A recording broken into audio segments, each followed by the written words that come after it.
Pemerintah imbau azan maghrib di TV diganti running text saat Paus Fransiskus pimpin misa. Sementara itu di antara 17 sampai 19 azan maghrib juga disiarkan. 3. Sehubung dengan hal tersebut, mohon kiranya penyiaran azan dapat dilakukan dengan running text. Dan yang paling bagus sebetulnya Paus itu diminta atau segera dideportasi untuk segera pulang karena Anda tidak cocok untuk menimbulkan kerukunan, justru kedatangan Anda menimbulkan keresahan. Surat dari PPI di atas secara substansi adalah merupakan bentuk penegasian terhadap azan maghrib yang sudah lazim terjadi sejak puluhan tahun lalu dan pada siaran televisi dan radio nasional. Dengan adanya surat tersebut justru mengganggu keberagaman dan toleransi yang sudah terjalin sejak lama di NKRI ini.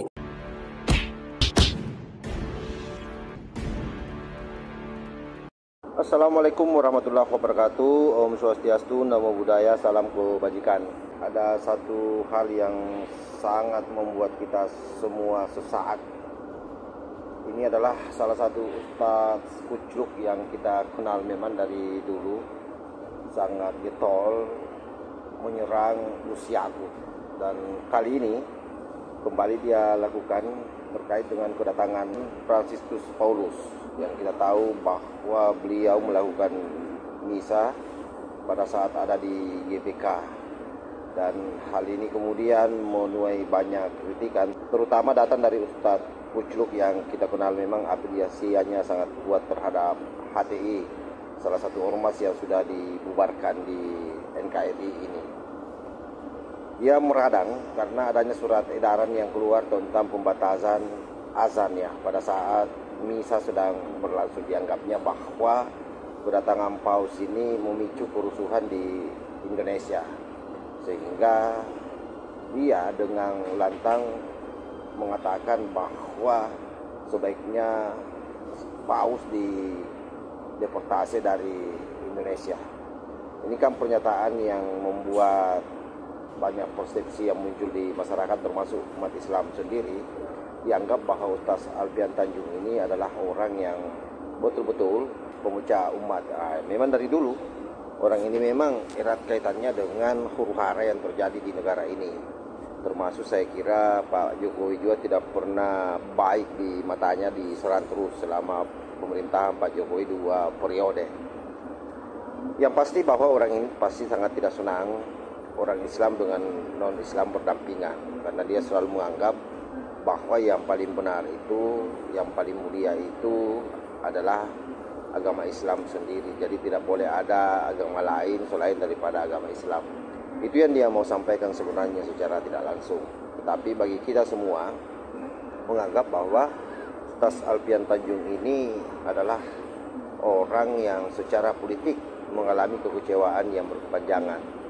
Bisa dibayangkan 2 periode Presiden Jokowi menjabat sebagai presiden, sementara dia sangat berharap bahwa Jokowi itu tidak memimpin Indonesia. Belum lagi misalnya baru-baru ini ketika pencapresan Anies Baswedan, dia adalah salah satu orang yang bahkan berupaya mempengaruhi pikiran Anies kalau menang nanti akan mengembalikan izin daripada HTI. Memang luar biasa ini orang, rasa sakit hatinya terhadap pemerintah kita, sehingga wajar setiap tamu-tamu kenegaraan yang datang yang kira-kira bisa dimanfaatkan isunya di pelintir kanan kiri, itu pasti dia akan memanfaatkan. Nah, salah satunya ini kedatangan Sri Paus Fransiskus Paulus ya pasti menjadi salah satu umpan yang dianggap sangat bagus dalam rangka mempengaruhi pikiran umat Islam. Dan benar saja, ada juga yang ikut-ikutan mengglorifikasi ini, dan mereka-mereka itu adalah rata-rata ex-HTI. Jadi memang kelihatan bahwa ex-HTI maupun ex-FPI itu di bawah tanah bergerak terus, dan itu sebenarnya jauh lebih susah untuk diantisipasi. Kenapa? Karena mereka membaur dengan netizen, padahal sesungguhnya mereka ini adalah orang-orang yang sudah dipecat, yang sudah dibukukan izinnya di negara ini, izin organisasinya ya. Yang disayangkan karena orang-orangnya tidak ditangkap oleh pemerintah. Mestinya dulu pada saat izinnya dibukukan, orang-orangnya semua ini dikerangkai sehingga betul-betul memastikan negara ini aman dari dorongan orang-orang yang masih saja berpikir untuk mengganggu kebinekaan kita, yang masih berpikir untuk mengganggu Pancasila dengan agenda khilafannya.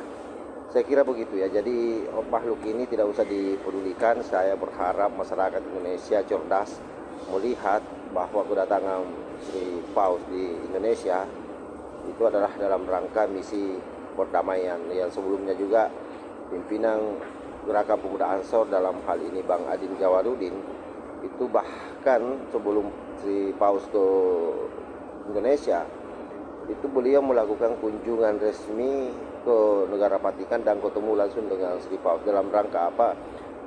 Berpartisipasi bersama dengan beberapa OKP atau Ormas Lintas Iman itu mau menyampaikan pesan perdamaian ke seluruh dunia yang memang dimulai dengan Vatikan. Sri Paus sebagai salah satu simbol pimpinan agama yang juga umatnya tersebar hampir di seluruh dunia.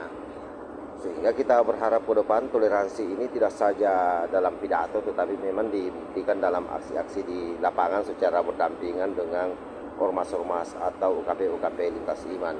Yang tentu ini akan semakin membuat pergerakan para kaderisme umat-umat muslimin akan semakin sempit, terutama para ex-HTI dan FPI yang kita tahu selama ini memang berupaya keras bagaimana mendorong khilafah di negeri ini, berupaya bagaimana mendorong NKRI bersyariah ala imam besar FPI yaitu Bung Rizik Syihab ya.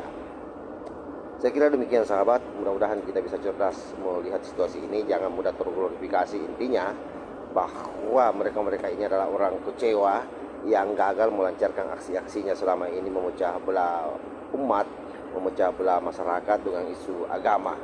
Kenapa isu agama dijadikan alat oleh mereka? Karena apapun yang mereka lakukan, kesalahan apapun akan kelihatan mulia kalau itu dibaluri dengan agama. Wallahul muwaffiq ila aqwamit thariq. Wassalamualaikum warahmatullahi wabarakatuh.